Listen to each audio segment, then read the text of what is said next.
talking about today is DVT, Deep Vein Thrombosis. Okay, so in the emergency department, very often we are faced with patients who have signs of DVT, but we're not 100% sure whether they have it or not. Okay, so ultrasound can be one of the main weapons that we use. So today we're going to learn about how to use it. All right, and even you guys, if you have a chance, take the ultrasound machine and just play around with it, and you'll be amazed. You'll learn quite a bit. Okay, all right. So we'll cover, even though we're not covering it from what you call it from a full clinical point of view, we are looking at it just from the ultrasound point of view, but you can still learn quite a bit. All right.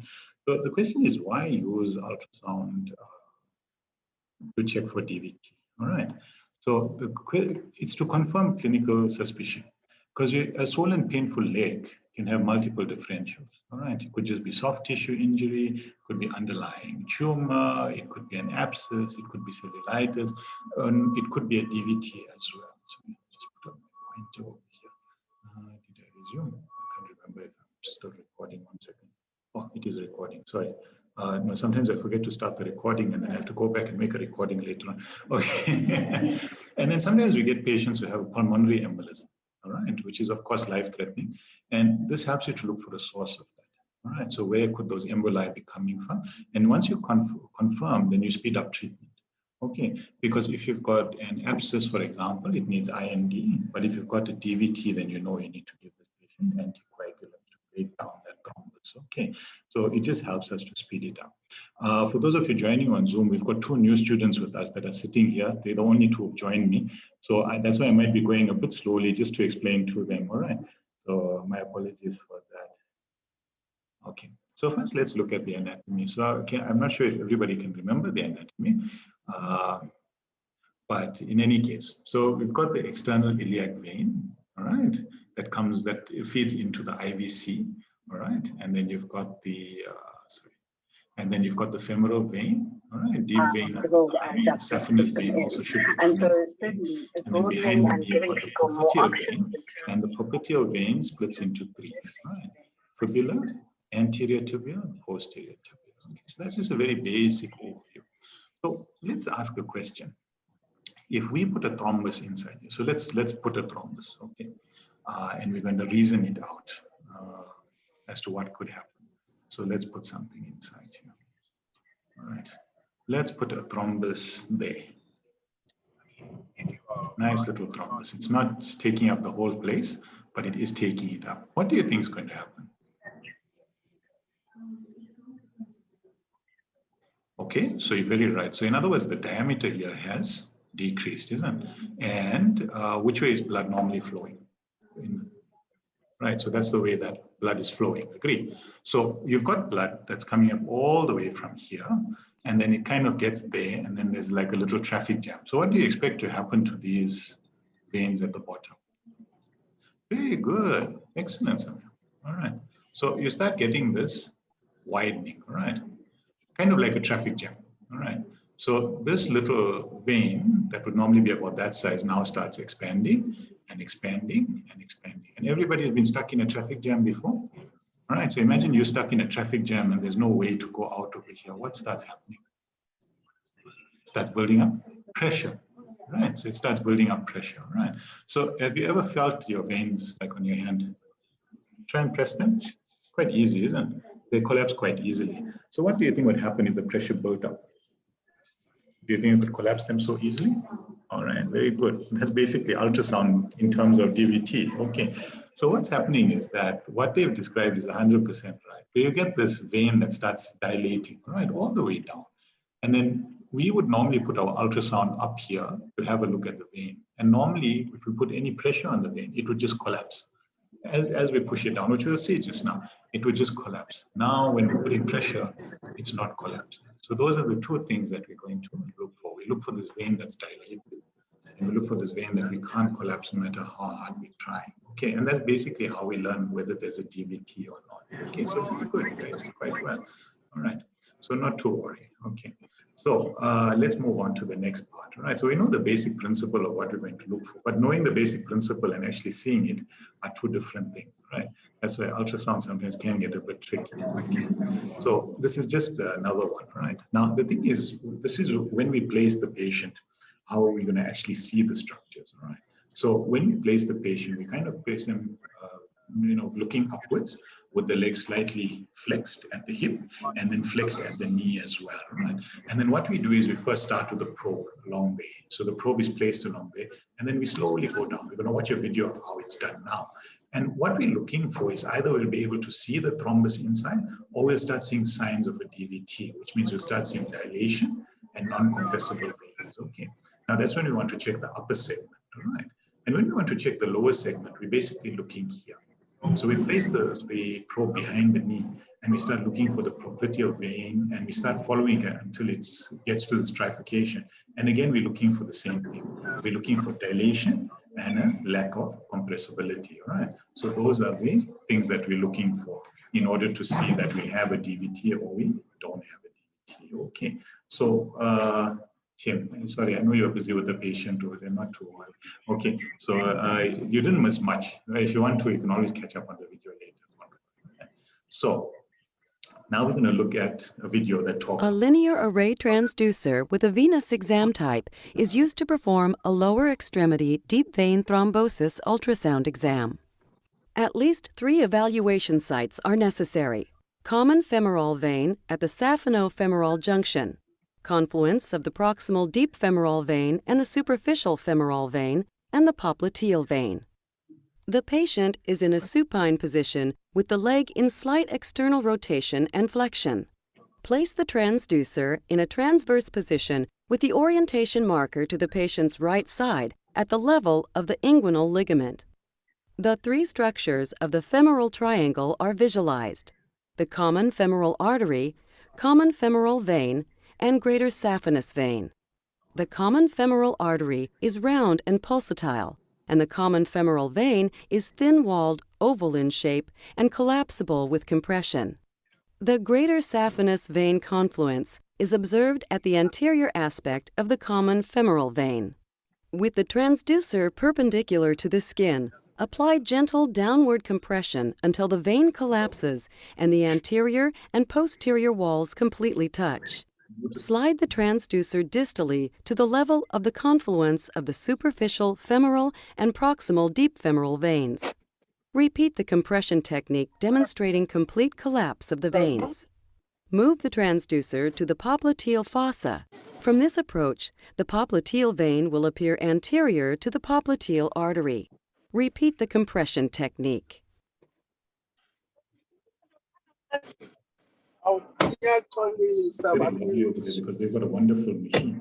But basically, all that she said in that whole thing was, put the transducer here, put the transducer here, and put the transducer there. Okay, that's basically what she was saying, right? So those are the 3 places. But the truth is that you can check all of them.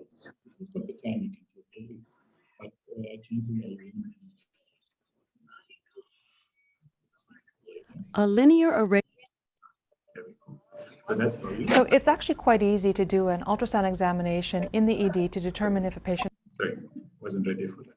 So, yeah, so the next one is going to actually show us now DVT, and we're going to see on a patient how they actually look for it, right? But remember what we saw in the first video was normal.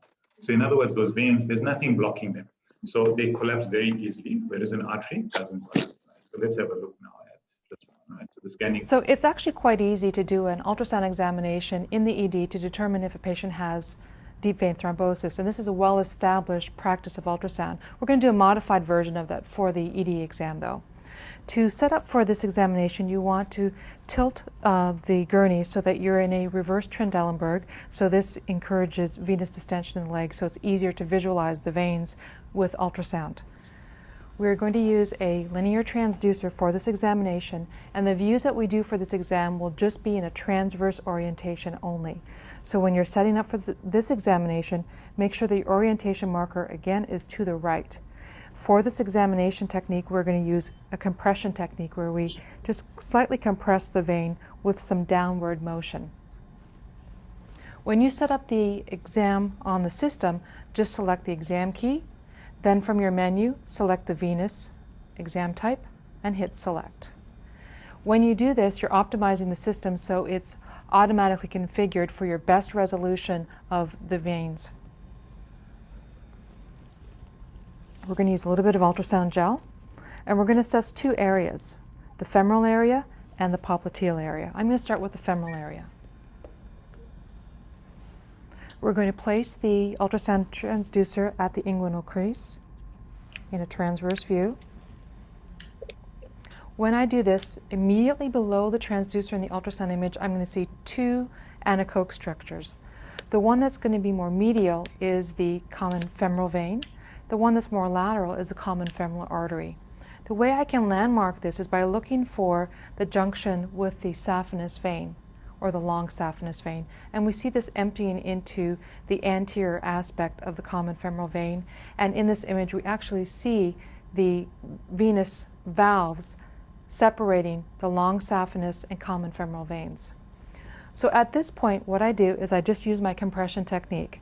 So I just push with the transducer down until I see both walls of the vein coapt or touch and meet each other. If I get a complete coapt like this, I know there's nothing between those two walls. So there's no venous thrombosis in the vein. So again, just compress down until you see those two walls meet completely. You'll see that the artery does not compress and is pulsatile beside the vein. Now that you've identified your landmarks, you want to do a thorough evaluation of that area. So again, placing the transducer at the inguinal crease, we're going to compress the area of the common femoral vein. We want to move a few centimeters proximal to this, so superiorly on the body, and we'll start a compression technique, making sure that those walls collapse completely, and we just work through this area, compressing every centimeter. We see our common femoral vein and saph-fem junction here, and we can continue compressing just a few centimeters below this. On the ultrasound, we've seen the division to superficial femoral artery and profunda artery, just lateral to the vein. And then we should see the vein divide to femoral vein and profunda vein.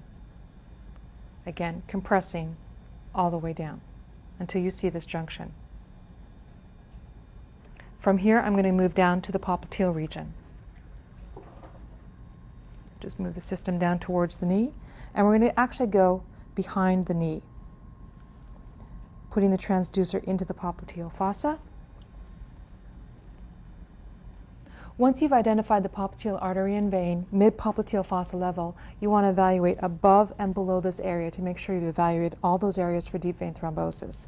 So we're going to start mid-level and just work our way superiorly in the leg to the superior aspect of the popliteal fossa, compressing all the way. We go up a few centimeters, and then we start to move down the leg, compressing into the inferior aspect of the popliteal fossa. Again, making sure that those vein walls actually touch and meet each other, so we know that there's no deep vein thrombosis that's fresh, which would be hypoechoic, would be difficult to see if we did not do this compression technique. So the only difference between what she would have done and what we do is the probe that she's using. So she's using a straight probe, right, which is a very high frequency probe. So it gives you a very, very clear picture. We've got a curvier linear probe, which is a lower frequency, so the picture is not as good. So that would be the main difference. Now, unfortunately, in most public hospitals, you won't, in an emergency department, get a an ultrasound machine with multiple probes. We tend to get it with just a single probe, right? Okay, so let's first have a look and see, right? So we're going to try and find some DVTs, and you're going to tell me if it is or it isn't, right? So let's look at the first one. First, you need to try and identify the structures. So what do you think is what over here? Okay, so this is, first of all, this is the femoral area that we're looking at, right? So we would expect, for example, the larger one should be the vein, and the smaller one should be the artery. So what's happening when they're compressing over here? Yeah, notice the difference between what we saw earlier. So earlier, with a bit of compression, the two of them would collapse, all right? So the two walls would touch. So in this one here, we can see that the walls are not touching one another. So this is suggestive of a DVT. Why is it suggestive of a DVT? because pressure has built up behind the thrombus. You always think of a traffic jam. So there's this traffic jam that's going on over here. So no matter how much you push, all of that blood is just stuck over there. It's got nowhere to go. So there's nowhere to push it. It can't go back down and it can't go further up. So it all just sits over there. All right. And then let's look at the similar thing on the other side. So there we've got the femoral artery and there we've got the femoral vein. So what's happening when they're trying to compress it? Can you see? Again, the walls don't touch. Okay, no matter how hard they try. And this they're pushing on quite hard, but it's just not going. And can you see that there? That's a thrombus. All right, so that's what a thrombus looks like. We can't see it in this one, but we can see it in that one. All right, and so you won't always find the thrombus, but when you do, that's what it looks like. Okay, all right. So let's try another one. Well, this we can see a proper thrombus. Okay, so this is the artery and this is the vein. So no matter how much you compress this, there's no way it's going to go down, right? So what happens is you don't get anechoic. Anechoic means absolutely no color, right? You get hypoechoic, which means light gray, right? So you see that in the vein, right? So now you can see what a thrombus looks like, right? And this is what also done with the linear probe, which means that it's a high frequency probe. That's why it looks so clear. On our machine, we may not see it like that, but this is what a thrombus looks like, right? So what does it tell you when you've got that? It tells you that your patient has DVT. And how are you going to treat DVT? Very good. Okay. All right. So that's basically it. All right. And the patient is admitted to a surgical ward. All right. For management. Okay. Oh, was that it? All right. So it wasn't a very long presentation, but just to get you guys the idea of what the DVT is, right, and how you have a look at it. Yeah. Surgical.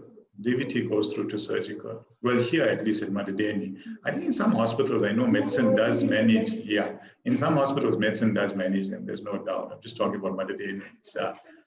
I must be honest, it is more of a medical condition, but in some hospitals like ours, they still have, I would say, an archaic and outdated management of certain diseases, like even cellulitis. Cellulitis is treated medically, but in our hospital, cellulitis goes to surgical, That's the thing. So DVT ideally should be treated by a physician because it's a clotting disorder. The complications are medical, which is pulmonary embolus, CVA, things like that. But yet it still goes and sits in a surgical ward. Only God knows why. Because they're not going to strip the veins. They're not going to do thrombectomies, nothing like that, right? So you put your patient on anticoagulants. So what would you start your patient with in the emergency department? Linda, you may know better than them. They haven't gotten that far in this. Okay, very good. Clexane, all right.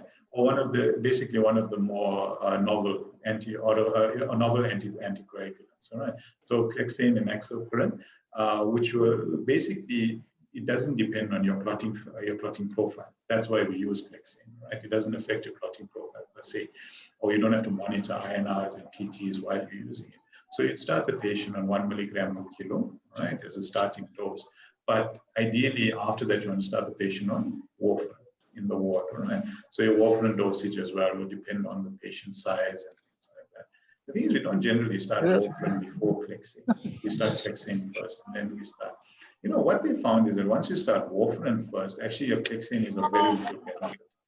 There are some contraindications as well, but I'd have to just go and read it up. I can't remember off the top of my head. I remember reading it somewhere last year, but I can't remember just off the top of my head. Maybe somebody else will know, and they can just give an idea of it. But you normally start with Clexane, and then we move on to warfarin after that. The thing is with warfarin, you've then got to monitor your patient. You've got to get your patient into that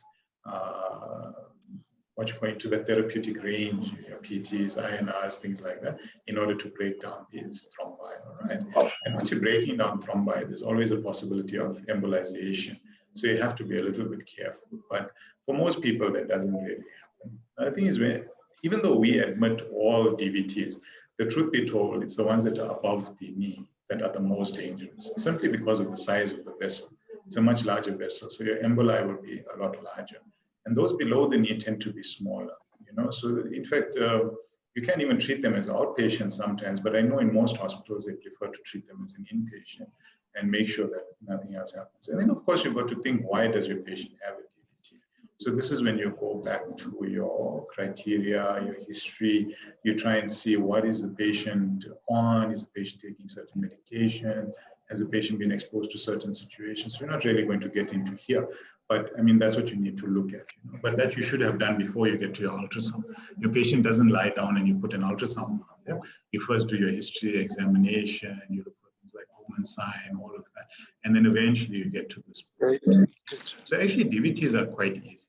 They're not very difficult to find. And once you get the idea of how to find them, the reason why I've done it now, it's a bit out of step with what we've been doing before, is because we're building up to something, all right? So hopefully in the next few weeks, we'll see why we got to this point, okay? But I hope it was okay. I don't know if there's any questions, if you guys have any questions besides that, or if there's any questions from the people on Zoom, you can put it on the chat if you need to as well, if you don't feel like asking in person. Just get to this previous slide just so that you can see it again. All right. So like I said, today's was a little bit short compared to the others, but hopefully everybody enjoyed it. And on Friday, we're going to look at ear injuries. So something that always is difficult for most people when they see somebody with an ear injury. How do I suture this? How do I anesthetize this? I've got a foreign body inside. You know, there's so many things that complicate the ear. Is this a perforation? Should I be worried about this perforation? So that's what we're going to cover on Friday. Okay.